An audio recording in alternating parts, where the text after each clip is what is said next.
Je m'appelle Madeleine, j'ai 65 ans et je vis à Rennes, seule, depuis la mort de mon mari il y a 10 ans. Ma maison modeste, une petite demeure en pierre avec un jardinet où poussent encore des rosiers que j'entretiens chaque matin, était pour moi un refuge. J'y ai mis 35 ans de travail acharné, de privation, de sacrifice. C'était mon havre de paix, mon royaume silencieux après une vie de labeur. Ce mardi d'octobre, alors que je taillais mes dernières roses avant l'hiver, j'ai entendu un bruit de moteur dans mon allée. Une voiture que je connaissais trop bien, celle de mon fils, Thomas. J'ai d'abord souri, croyant à une visite impromptue. Mais en apercevant sa silhouette fatiguée et derrière lui, la démarche assurée de son épouse Clara, je me suis raidie. Leur visage ne portait pas la douceur d'une visite de famille, mais la gravité d'une intrusion. Clara portait 2 grandes valises en cuir clair, impeccablement assorties à son manteau. Thomas, lui, traînait d'autres sacs, le regard fuyant, les épaules voûtées comme un enfant pris en faute. « Maman, dit-il d'une voix tendue, il faut qu'on parle. Je les ai fait entrer. » L'air de ma maison a changé aussitôt. L'odeur familière du café du matin s'est mêlée à un parfum trop fort, entêtant, celui de Clara. Ses yeux balayaient mon salon comme on évalue une marchandise. Chaque bibelot, chaque meuble semblait juger, mes années de vie réduites à un inventaire silencieux. Je me suis assise dans mon vieux fauteuil, celui où son père s'asseyait encore pour lire le journal. Mon fils y est affaissé, lourd, épuisé. J'ai pris une tasse de café, mes mains étonnamment calmes malgré le tourbillon qui commençait à gronder en moi. « On a vendu la maison », a lâché Thomas d'un ton sec, presque étranglé. Un silence glacial a rempli la pièce. « Quelle maison ?» ai-je demandé, bien que je savais déjà. « La nôtre, maman. Celle de la rue Saint-Hélier. » J'ai posé ma tasse, le cœur serré. Cette maison, je les avais aidés à l'acheter. J'avais même puisé 30 000 € dans mes économies pour compléter leur apport. J'y avais passé des week-ends entiers à peindre, à jardiner, à planter les arbres du petit potager. Elle représentait pour moi le nid de leur avenir. « Vous l'avez vendue. Pourquoi ?» Clara a pris la parole pour la première fois. « Nous n'avons pas besoin de justifier nos décisions, Madeleine. C'était notre maison. » Sa voix était tranchante, glaciale. Elle m'appelait rarement maman, préférant toujours ce Madeleine distant comme une barrière. « Combien ?» ai-je murmuré. « 550 000 €, a-t-elle répondu avec un sourire figé, presque satisfait. J'ai inspiré profondément.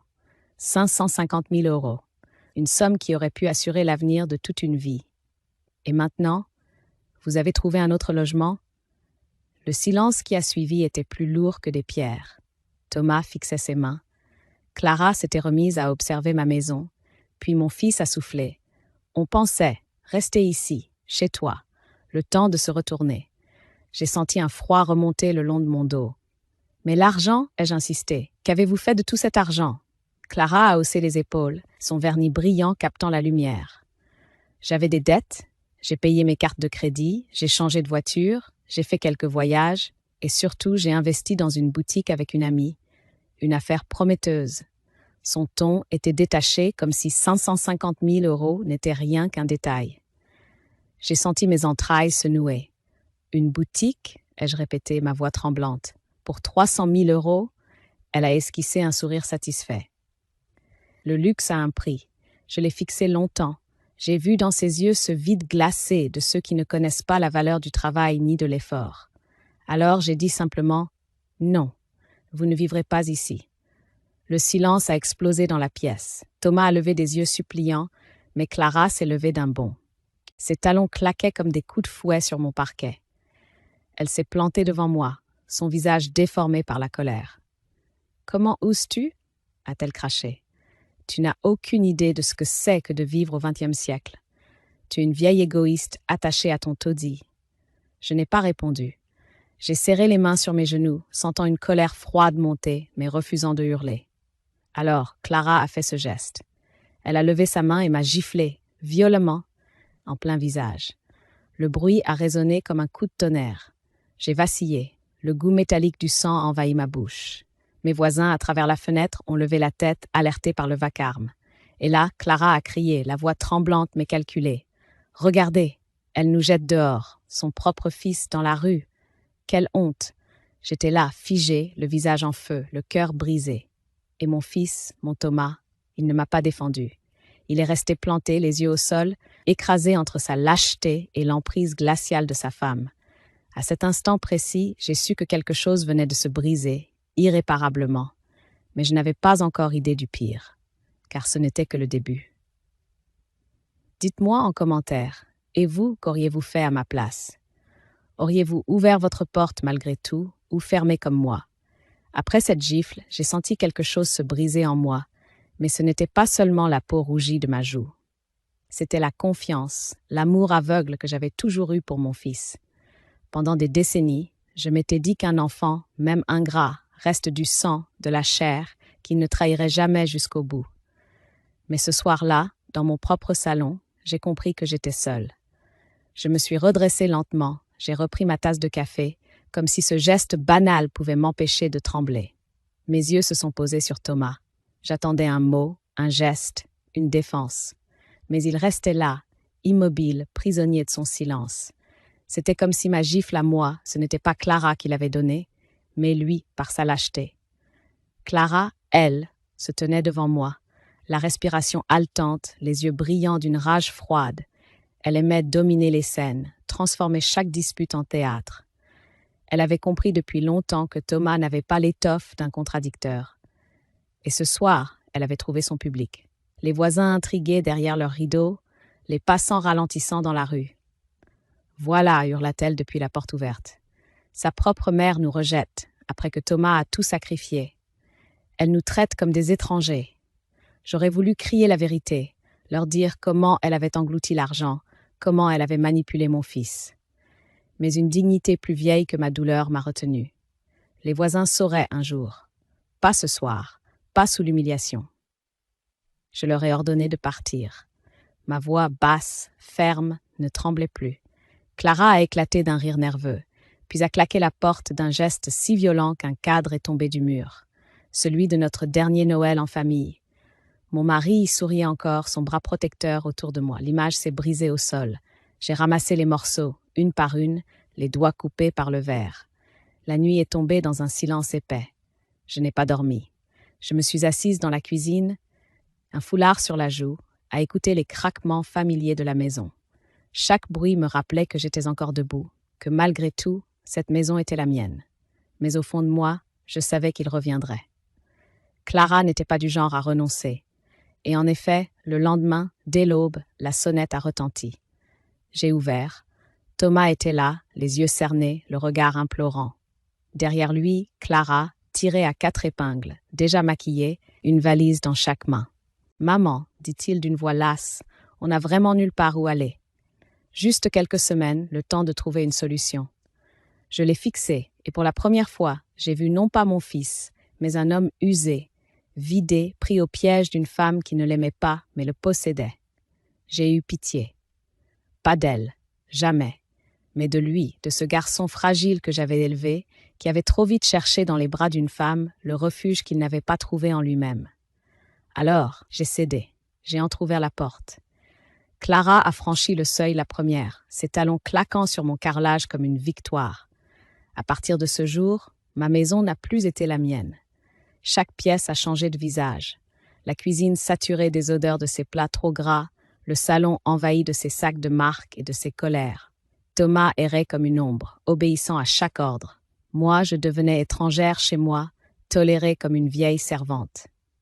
Je me disais que ça ne durerait pas, qu'elle se lasserait. Mais au contraire, Clara prenait ses aises. Elle s'était mise à critiquer mes rideaux, mes meubles, mes habitudes. Elle déplaçait les choses, ouvrait mes placards, parlait de repeindre les murs. Et quand je protestais, elle levait ses yeux glacés et me disait d'une voix douce mais acérée « Vous devriez être reconnaissante qu'on vous tienne compagnie. À votre âge, la solitude est mauvaise pour la santé. » Chaque jour, son emprise grandissait, chaque jour mon fils s'effaçait davantage. Mais je n'avais pas encore vu le pire. Une semaine plus tard, dans ma propre cuisine, Clara m'a montré jusqu'où sa cruauté pouvait aller. Je préparais une soupe, debout devant la gazinière, quand elle est entrée derrière moi. Je ne l'ai pas entendue tout de suite. Elle a pris la casserole d'huile que je venais de chauffer pour mes beignets, l'a soulevée brusquement et dans un geste de rage incontrôlée, elle l'a renversée sur moi. La douleur a été fulgurante, inhumaine. Ma peau a crié avant ma bouche. Le liquide brûlant s'est étalé sur mon bras et mon flanc. J'ai hurlé, un cri qui n'était plus celui d'une femme, mais d'un animal blessé. Et Thomas, mon fils, il était là. Il a accouru, horrifié, mais il n'a pas repoussé Clara. Il s'est contenté de me soutenir pour m'empêcher de tomber, répétant d'une voix tremblante « Maman, maman ». Et Clara, elle, a souri. Je n'avais jamais imaginé que la douleur pût prendre une telle forme, comme une bête qui dévore la chair de l'intérieur. Quand l'huile brûlante a frappé ma peau, ce n'était pas seulement la brûlure physique, c'était l'humiliation ultime, l'effacement de ma dignité, le signe clair qu'aux yeux de Clara, je n'étais plus une belle-mère, ni même une femme, mais un obstacle qu'elle pouvait piétiner. J'ai perdu connaissance quelques instants.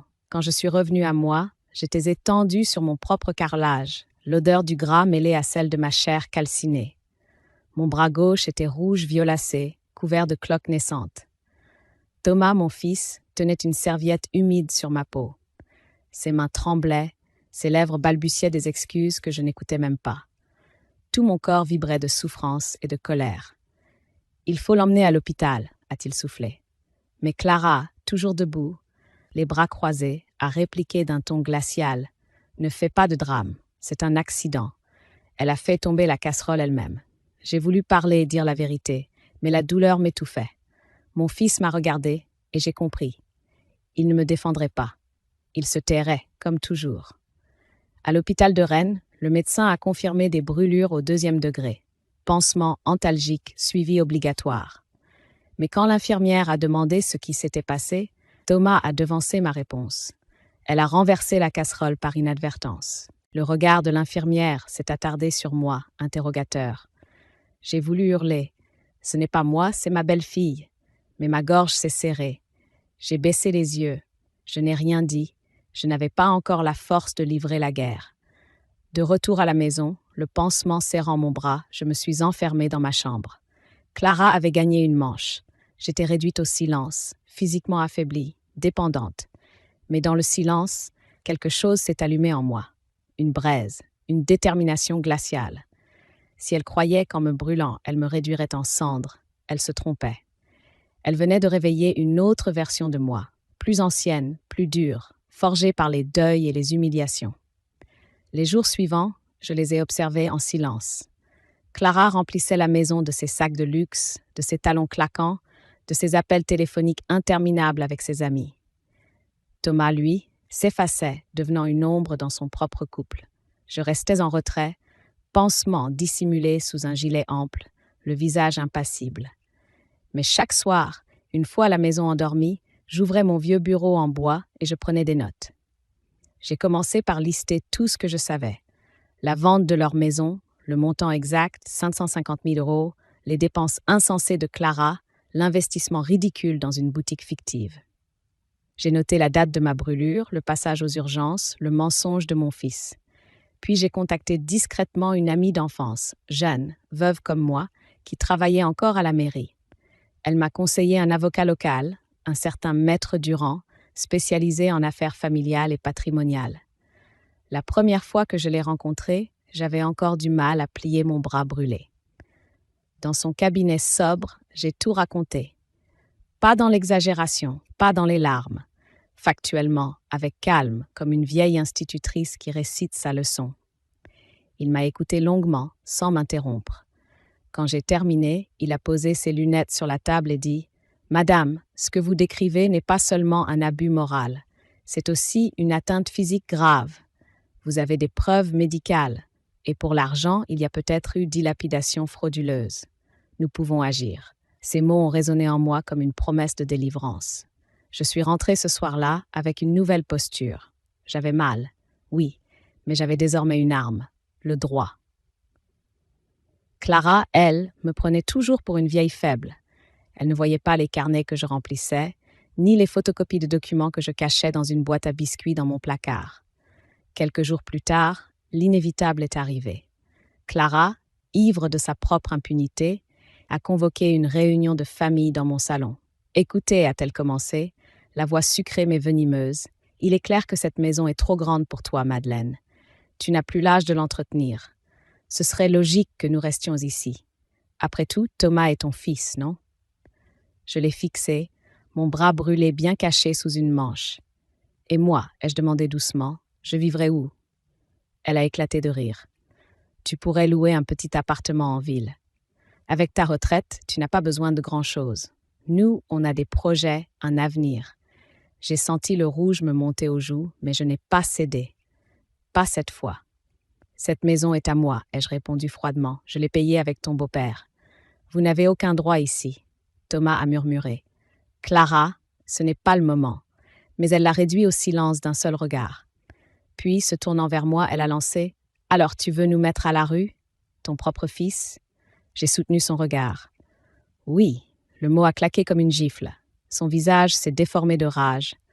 Elle s'est approchée de moi, si près que j'ai senti son parfum étouffant. « Tu regretteras, vieille femme, a-t-elle craché. Ce soir-là, j'ai compris que je n'avais plus le choix. Elle ne reculerait devant rien, pas même devant le crime. Si je voulais survivre, il fallait préparer ma riposte. Le lendemain matin, j'ai discrètement pris le bus jusqu'au centre-ville. J'ai ouvert un nouveau compte bancaire à mon seul nom, transféré mes économies et fermé l'ancien compte joint que Thomas avait encore accès. Puis, je suis passée chez Maître Durand. Ensemble, nous avons préparé une assignation en justice pour violence volontaire et une demande d'expulsion. Quand je suis rentrée chez moi ce soir-là, Clara me regardait avec ce sourire carnassier qu'elle croyait triomphant. Elle ignorait que ses jours sous mon toit étaient comptés. Je me suis assise à la table de la cuisine, là où ma peau avait brûlé quelques jours plus tôt, et j'ai ressenti pour la première fois depuis longtemps une paix étrange. La douleur était encore là, mais elle était devenue le rappel de ma force. Elle m'avait cru faible. Elle allait découvrir que je n'étais pas seulement une vieille femme résignée, mais une veuve qui avait appris, par la douleur et le silence, l'art d'attendre son heure. Car ma vengeance avait commencé. En silence. Les jours qui suivirent furent étranges, presque irréels. La maison résonnait de la même manière. Les horloges sonnaient les heures comme toujours, et pourtant tout avait changé. J'avais engagé la guerre, silencieuse mais implacable. Chaque minute comptait, chaque détail pouvait devenir une preuve, une arme. Clara ne se doutait de rien. Elle continuait de jouer à la maîtresse de maison, ouvrant mes placards, critiquant mes rideaux, passant ses coups de fil interminables à ses amis pour leur raconter, avec son air de victime, qu'elle avait sacrifié son confort pour aider sa belle-mère esseulée. J'écoutais, sans rien dire. Mes pansements sous mes manches étaient là pour me rappeler que derrière son vernis, il y avait une violence froide, prête à frapper encore. Je m'occupais de mes roses dans le jardin, plus souvent que d'habitude. Pour les voisins, je paraissais la même qu'avant. Mais à chaque tige taillée, à chaque mauvaise herbe arrachée, je méditais ma revanche. La terre absorba mes larmes, mais aussi mon serment. Je ne me laisserai plus jamais traiter ainsi. Un matin, Maître Durand m'appela. Sa voix grave résonna comme une délivrance. « Madame, j'ai préparé le dossier. Vous êtes prête à franchir le pas ?»« Je le suis, » ai-je répondu sans hésiter. Il m'expliqua que l'on déposerait une plainte pour violence volontaire, appuyée par les certificats médicaux de l'hôpital. J'avais hésité à révéler la vérité à l'infirmière ce jour-là, mais mon silence n'avait pas effacé les traces. Brûlure nette, pansements réguliers, douleur persistante. La médecine allait parler pour moi. Il ajouta que nous pourrions demander une expulsion, puisque Clara et Thomas n'avaient aucun droit légal sur ma maison. La loi, en France, protège encore les propriétaires âgés de ces invasions toxiques, même si elles viennent de la famille. Je raccrochais, le cœur battant. J'avais l'impression d'avoir enfin une arme, un rempart contre cette femme qui croyait me tenir. Mais la partie ne faisait que commencer, car le soir même, Clara fit ce qu'elle savait faire de mieux, retourner les situations. Elle organisa une sorte de dîner improvisé, comme si ma maison lui appartenait. Elle avait invité 2 voisines, celles qui adorent colporter les rumeurs du quartier. La table était dressée avec ma vaisselle, mon vin, mes plats. Elle s'était installée en reine de salon, racontant à qui voulait l'entendre combien elle se dévouait pour prendre soin de cette vieille femme fatiguée. J'étais là, assise en bout de table, réduite au rôle de figurante. Les voisines hochaient la tête avec admiration, avalant ses mensonges comme du pain béni. « Elle n'est pas facile, vous savez, disait Clara en me désignant vaguement. Elle refuse souvent de manger, elle oublie ses affaires. Mais on fait de notre mieux pour qu'elle se sente bien. » Un rire fin accompagna ces mots. J'ai senti la colère me monter au visage. Mais je n'ai rien dit. J'ai simplement planté mon regard dans le sien. Elle m'a soutenue avec un sourire de défi. Elle croyait que son théâtre suffisait pour me détruire socialement. Ce qu'elle ignorait, c'est que le lendemain, je serais au tribunal avec mon avocat. Ce jour-là, j'ai quitté la maison à l'aube, discrètement. Je n'ai rien dit à Thomas. Je savais qu'il aurait paniqué, qu'il aurait peut-être tout raconté à Clara. Dans la salle d'audience, le silence solennel contrastait avec le vacarme de mon cœur. Je me sentais minuscule, mais Maître Durand était là, solide, précis, prêt. Il exposa les faits, mon âge, ma situation, les coups, la brûlure. Il montra les certificats médicaux. La juge, une femme sévère aux cheveux gris rassemblés en chignon, m'observa longuement. « Madame, voulez-vous confirmer que ces blessures vous ont été infligées par votre belle-fille ?» Je levai les yeux vers elle. Ma voix tremblait un peu, mais mes mots étaient clairs. « Oui, madame la juge. » Clara m'a versé de l'huile brûlante. Un frisson parcourut la salle. Maître Durand compléta. « Nous demandons des mesures de protection immédiates, ainsi qu'une expulsion, car ces personnes occupent illégalement le domicile de ma cliente. » La juge prit note. Son regard ne me quitta pas. Pour la première fois depuis longtemps, je sentis que quelqu'un m'écoutait vraiment, sans me traiter comme une vieille femme encombrante. Quand je suis sortie du tribunal, l'air de Rennes avait une saveur différente. Je respirais plus librement. J'avais enclenché le mécanisme de ma vengeance silencieuse. Ce n'était plus seulement mon cœur meurtri qui criait, c'était la justice. Le soir, en rentrant, Clara m'accueillit avec son sourire mielleux. « Alors, Madeleine, une belle promenade ce matin ?» Je n'ai rien répondu. Je me suis contentée de poser mon sac sur la table. Dedans, il y avait les documents officiels, la preuve que cette fois, ce n'était plus seulement un combat de mots. Et en me regardant dans le miroir du couloir, j'ai vu mes yeux briller d'une lumière nouvelle. Pas de haine, pas de désespoir, mais la certitude. Clara croyait encore me dominer, mais l'heure approchait où tout s'inverserait. Le courrier officiel est arrivé 3 jours plus tard. Une enveloppe frappée du sceau du tribunal. Je l'ai glissée dans ma poche sans un mot, pendant que Clara, au salon, parlait fort au téléphone de ses soi-disant projets d'avenir. J'ai attendu le soir pour l'ouvrir dans ma chambre, derrière la porte verrouillée. Audience fixée, mesures de protection en cours d'examen, convocation adressée à Madame Clara Day. En lisant ces lignes, j'ai senti une chaleur douce se répandre dans ma poitrine, une chaleur bien différente de celle de l'huile qui avait brûlé ma peau. C'était la chaleur de la justice qui avançait, lente mais certaine. Je n'ai rien dit ce soir-là, pas un mot. Je savais qu'un huissier viendrait sous peu pour remettre la convocation en main propre. Ce serait le début de la fissure dans son masque. Le lendemain, comme prévu, à l'heure du café, la sonnette a retenti. Clara, maquillée comme pour un gala, est allée ouvrir en croyant trouver une voisine admirative. C'était un huissier, costume sombre, regard neutre. « Madame Clara Day ?» Elle a hoché la tête. Il lui a tendu la convocation. Je l'ai vue pâlir, ses doigts tremblaient malgré son vernis impeccable. Elle a parcouru rapidement le document, puis son regard a jailli vers moi, venimeux, un mélange de surprise et de rage. « Toi, tu as osé ?» Sa voix a éclaté dans la maison comme une gifle. Thomas a accouru, encore en chemise froissée. « Qu'est-ce qui se passe ?» Clara a jeté les papiers sur la table, les feuilles glissant jusqu'à mes mains. « Ta mère m'accuse. Elle m'attaque en justice. » Thomas a lu, ses lèvres tremblant. Ses yeux se sont levés vers moi. Pendant une seconde, j'ai cru y voir un éclair de lucidité, une reconnaissance de la vérité. Mais aussitôt, Clara s'est accrochée à son bras, l'a secouée comme une marionnette. « Tu vas la convaincre d'arrêter ça. Sinon, on perd tout. » Je n'ai rien dit. Je suis restée droite, assise, le regard fixé sur mon fils. « Maman, » murmura-t-il, « tu ne peux pas faire ça. » Alors doucement, avec une voix que je voulais aussi calme que la lame d'un couteau, j'ai répondu « C'est déjà fait. » Clara a explosé. Elle a renversé une chaise, s'est mise à hurler que j'étais une ingrate, une folle, une sorcière. Sa voix perçait les murs, jusqu'aux voisins qui ont dû tendre l'oreille derrière leurs rideaux. Et puis, dans sa fureur, elle a commis sa première erreur fatale. Elle m'a attrapé par le bras, celui qui portait encore les traces de sa brûlure, et m'a secoué violemment. La douleur m'a arraché un cri que Thomas lui-même a entendu comme une gifle dans son cœur. « Arrête !» a-t-il hurlé enfin. Il l'a repoussé d'un geste. Clara a vacillé, les yeux écarquillés, comme si elle venait de perdre une bataille invisible. Ce fut la première fois que je vis mon fils lever la voix contre elle. Ce soir-là, un silence étrange s'installa dans la maison. Clara ne parlait plus. Thomas errait d'une pièce à l'autre, perdu, comme un homme qui découvre que sa prison n'a pas de barreaux, seulement des illusions. Moi, dans ma chambre, j'écrivais. Chaque geste, chaque mot, chaque excès de Clara. Mon carnet devenait une arme.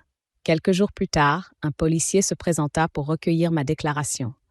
Je l'ai accueilli avec dignité. Clara s'était enfermée dans sa chambre, refusant de descendre. Le policier nota tout. La gifle, l'huile brûlante, les menaces, les cris et même l'épisode du bras serré. Je sentais mes mots s'imprimer dans un monde qui, cette fois, ne pourrait plus m'ignorer. Le lendemain, Clara changea de stratégie. Elle entra dans ma chambre sans frapper, le visage lavé de toute arrogance. « Madeleine, dit-elle d'une voix sucrée, je crois qu'on a mal commencé toutes les deux. Nous pourrions trouver un arrangement. Retire ta plainte, et je promets que tout redeviendra plus simple. » Je l'ai regardée silencieuse. Je n'ai pas répondu. Mon silence la désarma plus que n'importe quelle injure. Elle a quitté la pièce, furieuse de n'avoir trouvé aucune prise. Le soir même, Thomas est venu seul. Il s'est assis sur le bord de mon lit, la tête dans les mains. « Maman, qu'est-ce que je dois faire ?» Je l'ai fixé longtemps. Ce fils que j'avais porté, nourri, élevé. Ce fils que j'avais cru perdu. « Tu dois ouvrir les yeux, Thomas, et je dis doucement, et choisir de quel côté tu veux vivre. » Il a pleuré. Des larmes silencieuses, lourdes, comme celles d'un enfant qui se rend compte qu'il a suivi la mauvaise route trop longtemps. Je n'ai pas ajouté un mot. Ce n'était plus à moi de sauver mon fils, c'était à lui de se sauver lui-même. Pendant ce temps, la procédure avançait. Clara recevait des courriers, chaque fois plus pressants. Je voyais son masque se fissurer jour après jour. Elle appelait ses amis moins souvent. Elle passait des heures enfermée dans la chambre, à envoyer des messages frénétiques.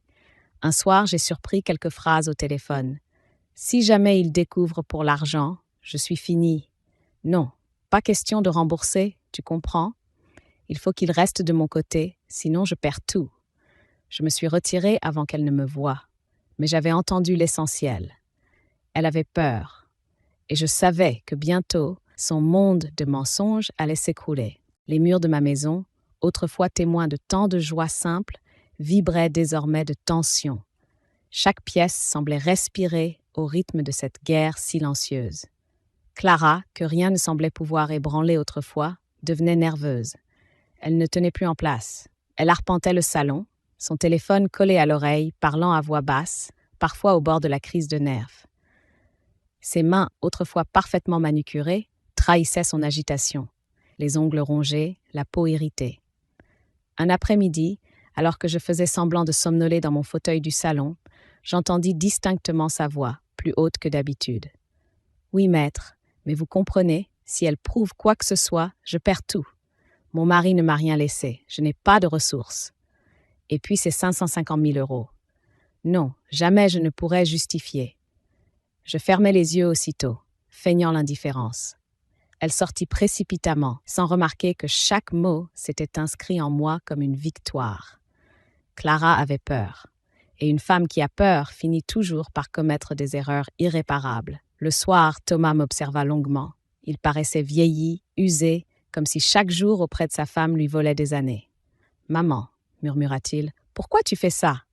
Pourquoi tu veux nous mettre dehors ?» Je l'ai regardé. Mon fils, mon enfant autrefois doux, devenu l'ombre d'un homme. Parce qu'elle m'a frappé, Thomas. Parce qu'elle m'a brûlé.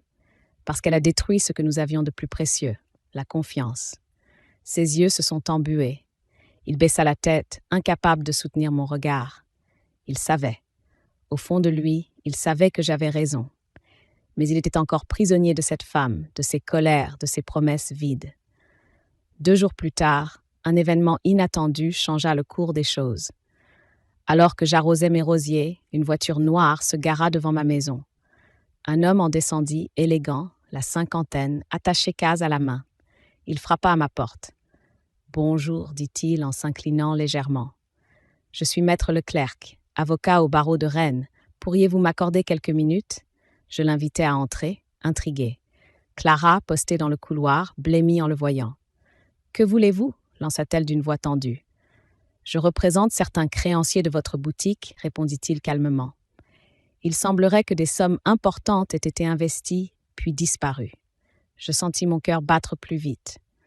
Enfin, la vérité commençait à sortir du bois. Clara tenta de se défendre, balbutia des explications confuses, des retards, des partenaires peu fiables, des circonstances exceptionnelles. Mais l'homme restait implacable. Nous avons déjà relevé des transferts douteux vers des comptes étrangers. Si la justice en est informée, cela pourrait constituer un détournement de fonds. Je ne dis rien. Mais mes yeux rencontrèrent ceux de l'avocat, et il me sembla qu'il avait compris. J'étais prête à collaborer. Après son départ, Clara explosa. « Vieille sorcière, c'est toi, tu montes tout le monde contre moi. » Elle se précipita vers moi, menaçante. Mais cette fois, Thomas s'interposa. « Clara, assez !» hurla-t-il. « Tu es allée trop loin. » Elle recula, stupéfaite. Jamais je n'avais entendu mon fils hausser le ton ainsi. Ce soir-là, il est venu frapper à ma porte, les yeux rougis. « Maman, pardonne-moi. J'ai fermé les yeux trop longtemps. J'ai laissé cette femme me diriger, me détruire, nous détruire. Dis-moi quoi faire. » Je l'ai pris dans mes bras, comme lorsqu'il était petit garçon. Pour la première fois depuis des années, j'ai senti que je retrouvais mon fils. Je lui ai murmuré « Aide-moi à dire la vérité. Et peut-être, ensemble, nous pourrons nous relever. » Nous avons passé une partie de la nuit à parler. Je lui ai montré mon carnet, où j'avais noté chaque incident, chaque mot, chaque dépense folle. Je lui ai révélé mes démarches auprès de Maître Durand. Ses mains tremblaient, mais il a hoché la tête. « Demain, dit-il, je témoignerai. Je savais que ce ne serait pas facile. » Clara avait encore ses griffes et elle les planterait plus profondément avant de lâcher prise. Mais pour la première fois, je n'étais plus seule. Mon fils se plaçait enfin à mes côtés. Et dans le silence de la nuit, une certitude m'envahit. Clara venait de perdre la seule arme qui lui restait, l'emprise sur Thomas. Le lendemain matin, l'air semblait plus lourd que d'habitude, comme si la maison elle-même retenait son souffle. Clara s'était levée avant tout le monde. J'entendais ses pas précipités, le claquement des portes, le bruit furieux de tiroirs qu'on ouvre et qu'on referme brutalement. Thomas, lui, n'avait presque pas dormi. Ses yeux portaient la fatigue, mais aussi une étrange lueur, celle d'un homme qui, après des années d'aveuglement, commence à voir la vérité en face. Au petit déjeuner, Clara s'installa à table avec un sourire crispé, une tasse de café serrée entre ses doigts. Son rouge à lèvres, posé à la hâte, débordait légèrement. « Alors, Madeleine, lança-t-elle d'un ton faussement léger, heureuse de ton petit coup de théâtre, tu crois qu'un juge va te croire, toi, une vieille femme rancunière contre moi ?» Je levai les yeux vers elle.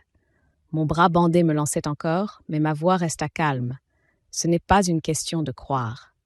C'est une question de preuve. Son sourire se figea. Ses yeux lancèrent des éclairs. « Tu veux me détruire ? Tu crois que je vais te laisser faire ?» Elle se leva brusquement, renversant sa chaise. Le café se répandit sur la nappe blanche, une tache sombre qui s'élargissait comme une menace. Elle s'approcha de moi, le visage déformé par la rage. « Tu ne comprends pas, vieille folle. Sans moi, Thomas n'est rien. Je l'ai sauvé de sa médiocrité. S'il te choisit, il perd tout. » Thomas se leva à son tour. Sa voix tremblait, mais restait ferme. « Clara, arrête. Assez de mensonges. Tu ne m'as rien sauvé. Tu m'as enfermée. » Elle recula d'un pas, abasourdie. Ses yeux allaient de lui à moi, comme si le sol s'ouvrait sous ses pieds. « Toi aussi, toi. Contre moi ?» Son ton monta dans les aigus, presque hystérique. Puis, dans un geste fou, elle saisit la casserole qui séchait près de l'évier, y versa de l'eau et l'approcha du gaz. « Vous voulez jouer à ça ? Alors regardez jusqu'où je peux aller. » Je bondis aussi vite que mes genoux fatigués me le permettaient. « Clara, non !» Thomas lui arracha la casserole des mains et la posa avec fracas sur le plan de travail. « Tu es malade, cria-t-il. Tu pourrais la tuer. » Clara, haletante, recula, les yeux fous. Son maquillage avait coulé, laissant des traînées sombres sur ses joues. « Vous me paierez ça. » tous les deux. Elle quitta la cuisine en claquant la porte si fort que la maison en trembla. Le silence qui suivit était presque irréel. On entendait seulement le tic-tac de l'horloge et notre respiration saccadée. Thomas se laissa tomber sur une chaise, les mains tremblantes. « Maman, j'ai peur. Elle est capable de tout. » Je posai ma main sur la sienne. « Ne t'inquiète pas, nous ne sommes plus seuls. La justice est là. Et moi, je ne reculerai pas. » Ce même jour, j'allais revoir Maître Durand. Je lui racontai tout. La convocation remise par l'huissier, les menaces, la casserole d'eau chaude. Il prit des notes, impassible, puis me dit d'une voix grave « Madame, nous allons demander une mesure d'éloignement immédiate. Cette femme représente un danger manifeste. » Je le remerciai, soulagé. Mais au fond de moi, je savais que Clara n'allait pas attendre passivement qu'un juge tranche. Elle préparait sa contre-attaque. En effet, 2 soirs plus tard, elle frappa. Nous étions attablés, Thomas et moi, mangeant en silence une soupe que j'avais péniblement préparée. Clara entra, vêtue d'une robe sombre, les cheveux tirés en arrière, son visage fermé. Elle tenait des papiers à la main. « Vous voulez la guerre ? Parfait, vous l'aurez. J'ai consulté un avocat. J'ai déposé plainte, moi aussi, pour diffamation et harcèlement moral. » Elle posa les feuilles devant moi comme des cartes sur une table de jeu. « On verra bien qui le juge croira. » Je la regardais droit dans les yeux. « Alors allons-y. » Elle ne s'attendait pas à cette sérénité. Elle croyait me voir trembler, supplier. Au lieu de cela, je lui offrais le reflet de sa propre violence. Calme, net, prêt à encaisser. Cette nuit-là, je n'ai presque pas dormi. Mais je n'étais pas effrayée. J'étais déterminée. Les souvenirs de l'huile brûlante, de la gifle, de mon fils réduit au silence me revenaient en boucle. Chacun d'eux nourrissait ma résolution. Et quand le matin s'est levé sur Rennes, gris et froid, je me suis sentie plus vivante que depuis des années. Clara avait cru m'enterrer sous la peur, mais c'était moi, désormais, qui la regardais s'enfoncer dans sa propre folie. Ce n'était plus qu'une question de temps avant que tout ne bascule. Les jours s'égrenaient dans une tension sourde, chaque minute plus lourde que la précédente. Clara, désormais, ne me parlait presque plus. Elle passait son temps enfermée dans la chambre qu'elle avait accaparée avec Thomas, téléphone collé à l'oreille, envoyant des messages fébriles. Son rire artificiel, quand elle en laissait échapper un, sonnait faux, comme une vitre qui se fend au moindre choc. Thomas, lui, avait changé. Ses silences n'étaient plus soumis. Ils étaient chargés de réflexion. Il s'éloignait de sa femme, peu à peu, presque imperceptiblement. Je le voyais se lever tôt, descendre boire son café seul dans la cuisine, s'attarder avec moi dans le jardin. Un matin, il s'est approché des rosiers que j'entretenais malgré ma douleur, et il m'a murmuré « Je ne peux plus continuer comme ça. Elle me détruit, et elle a failli te tuer, maman. » Ces mots m'ont fait plus de bien que tous les pansements posés sur ma peau brûlée. L'audience approchait. Maître Durand me préparait avec patience. Il répétait les faits, me conseillait sur les réponses à donner, m'expliquait le déroulement de la séance. J'écoutais attentivement, chaque détail étant une corde solide à laquelle m'accrocher. Mais ce que je n'avais pas prévu, c'était l'aide venue de l'extérieur. Un après-midi, alors que j'arrosais mes plantes, la vieille voisine, Madame Le Goff, est venue à ma grille. Elle tenait un panier de pommes dans ses mains. Ses yeux bleus, voilés par l'âge, brillaient pourtant d'une lucidité impressionnante. « Madeleine, m'a-t-elle dit doucement, je crois qu'il est temps que vous sachiez. » Elle m'a alors raconté ce qu'elle avait vu. Le jour de la gifle, quand Clara m'avait humiliée devant toute la rue, elle était derrière sa fenêtre. Elle avait entendu les cris, vu la violence. Elle avait même pris, presque machinalement, quelques photos à travers ses vitres, pensant qu'un jour cela pourrait servir. Quand elle m'a tendu son vieux téléphone, mes mains se sont mises à trembler. Les images étaient floues, mais on distinguait parfaitement Clara, le bras levé, mon visage marqué par la gifle, et surtout les voisins figés autour, témoins silencieux. J'ai gardé ça, au cas où, et je suis prête à témoigner. J'ai senti mes yeux s'embuer, j'ai pris ses mains dans les miennes, émue au-delà des mots. Merci, ai-je soufflé. Merci infiniment. Ce soir-là, j'ai tout raconté à Maître Durand. Son regard s'est illuminé, c'est décisif.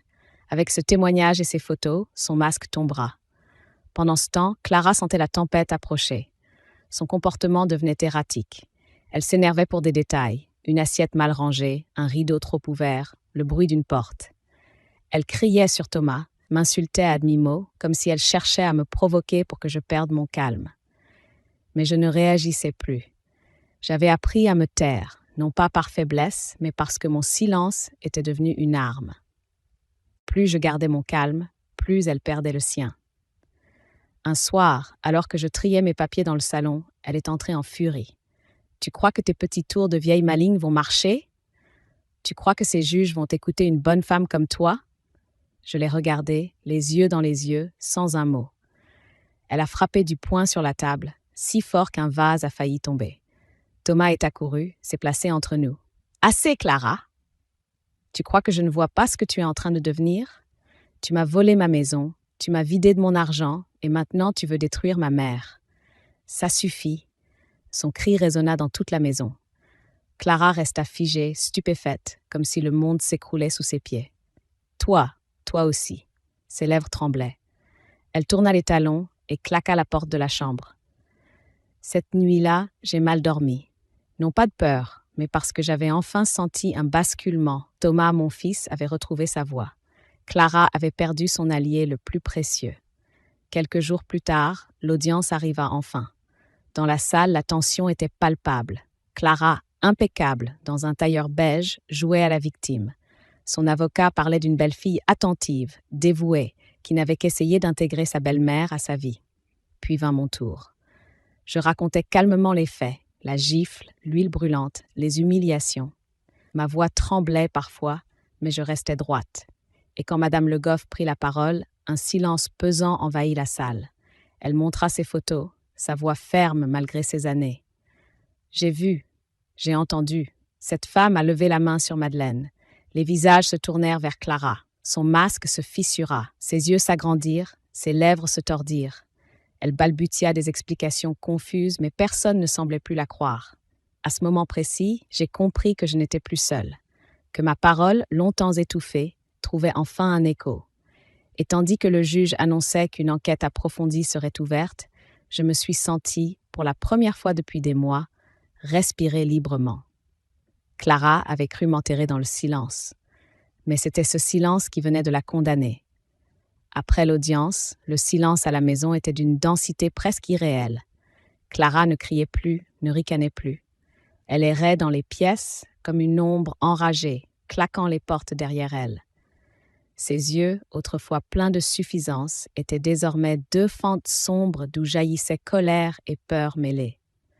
Thomas, lui, avait pris l'habitude de rester près de moi. Chaque soir, il m'accompagnait dans la cuisine, m'aidait à couper les légumes, écoutait mes conseils comme lorsqu'il était adolescent. Je sentais chez lui une envie de se racheter, de réparer ses années de silence. Pourtant, au fond de moi, une blessure restait ouverte. Il avait trop longtemps laissé Clara me piétiner. Le pardon viendrait peut-être, mais pas encore. Un matin, je trouvais la boîte aux lettres entr'ouverte. À l'intérieur, une lettre du tribunal. Une ordonnance provisoire venait d'être rendue. Clara et Thomas avaient 15 jours pour quitter ma maison. En attendant, une mesure d'éloignement m'autorisait à exiger que Clara ne s'approche pas de moi à moins de 5 mètres.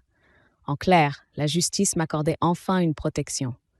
Quand je lus le document à haute voix dans la cuisine, Clara entra en trombe, les yeux exorbités. « Mensonge, ce n'est pas possible !» Je lui tendis calmement le papier. Elle le saisit, le parcourut et son visage se décomposa. Ses lèvres se mirent à trembler, ses mains à frémir. Puis soudain, elle déchira la lettre en morceaux et la lança en l'air comme un paquet de confettis maudits. « Vous ne me mettrez pas dehors, vous m'entendez? Jamais !» Thomas tenta de l'apaiser. « Clara, ça suffit. C'est fini. » Elle se retourna vers lui, furieuse. « Toi aussi, tu m'abandonnes? Tu oses choisir cette vieille peau plutôt que moi? » Il serra les poings. « Ce n'est pas elle que je choisis. C'est la vérité. » Clara poussa un cri guttural, presque animal. Elle monta à l'étage en courant, claquant la porte si violemment que le lustre du couloir en trembla. Ce soir-là, je décidai de dormir la clé tournée 2 fois dans ma serrure. Une intuition me disait qu'elle préparerait quelque chose. Et en effet, aux alentours de 2 heures du matin, un bruit m'a réveillée. Des pas précipités dans le couloir, puis le craquement d'une marche d'escalier. Je me suis levée, le cœur battant, et j'ai entrouvert la porte. Clara descendait, une silhouette sombre, une sacoche sur l'épaule. J'ai retenu mon souffle. Elle ouvrit la porte d'entrée, laissa l'air froid s'engouffrer, puis disparut dans la nuit. Le lendemain, Thomas m'apprit qu'elle avait vidé ce qu'il restait sur leur compte commun. Plusieurs milliers d'euros envolés. Elle avait aussi emporté quelques bijoux que j'avais hérités de ma propre mère et que je gardais dans un coffret du salon. La rage m'a traversée, mais je l'ai contenue, car je savais que ces vols ne feraient que renforcer mon dossier. Clara ne revint que le surlendemain, hagarde, les cheveux en bataille, des cernes noires creusant son visage. Elle ne dit pas un mot, se jeta sur le lit de la chambre et dormit tout l'après-midi. Mais je sentais qu'elle préparait un dernier coup. Ce fut confirmé 2 jours plus tard. Je reçus un appel de maître Durand. « Madame, il faut que je vous prévienne. Votre belle-fille a déposé en urgence un dossier contre vous. Elle affirme que vous la maltraitez psychologiquement, que vous l'humiliez et que vous cherchez à la dépouiller. Elle tente de renverser la situation. » Je restai interdite. Puis un rire amer m'échappa. « Elle ose. Après tout ce qu'elle a fait? Oui. Mais rassurez-vous, nous avons les photos, le témoignage de Madame Le Goff, vos certificats médicaux et maintenant les preuves du vol.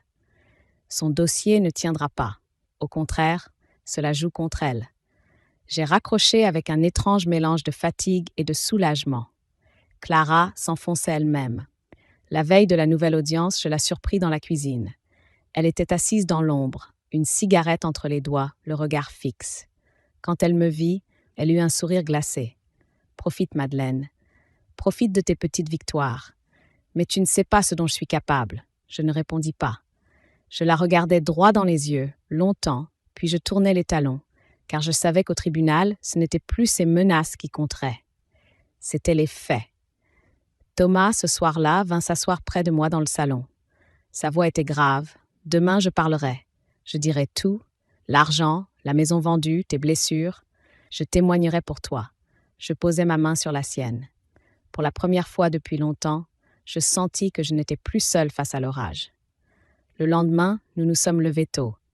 L'air de Rennes était froid, humide. En montant les marches du tribunal, je sentais ma respiration courte, mais mon dos droit. C'était le moment où toutes mes nuits blanches, mes douleurs, mes silences allaient trouver leur écho. Et dans mon cœur brûlait une seule certitude. Clara avait joué son dernier coup de force, et cette fois, elle allait tomber. La salle d'audience était pleine ce matin-là. L'air sentait le bois ciré et la poussière de papier accumulée.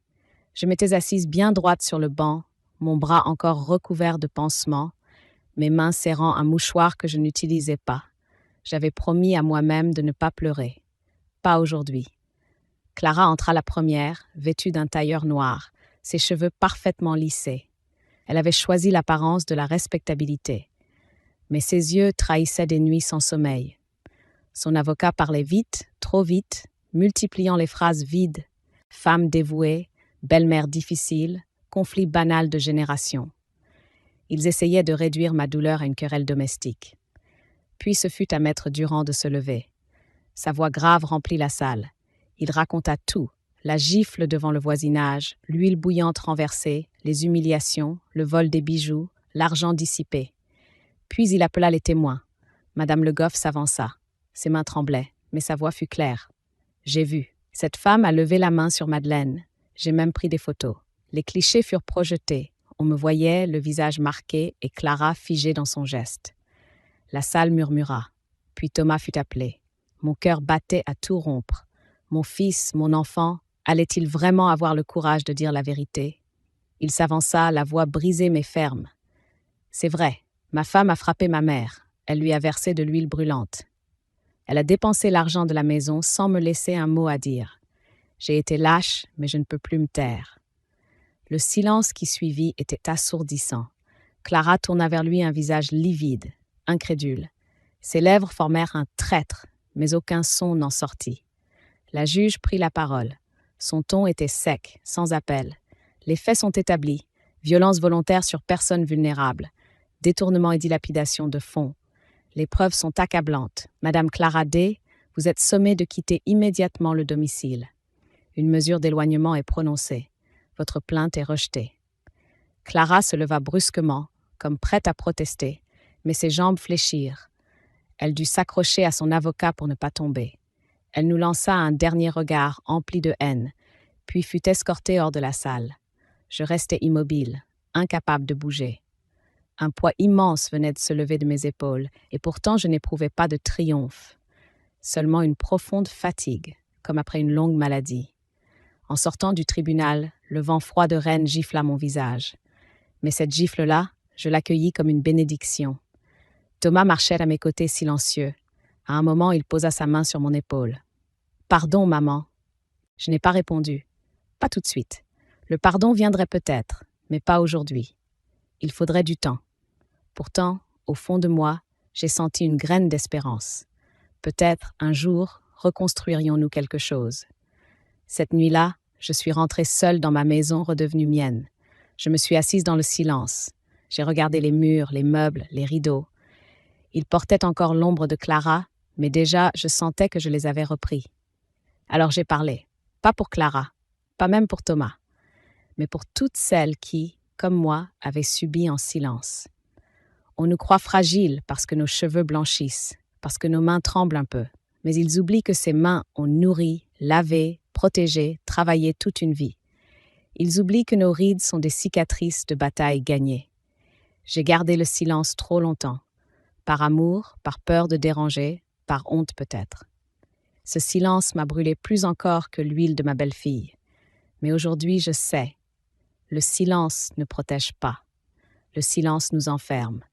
Alors, à vous qui m'écoutez, à vous les femmes qui avez baissé la tête quand on vous humiliait, relevez-la. Votre voix compte. Votre dignité ne se négocie pas. Ne laissez personne vous voler vos années, vos maisons, vos souvenirs.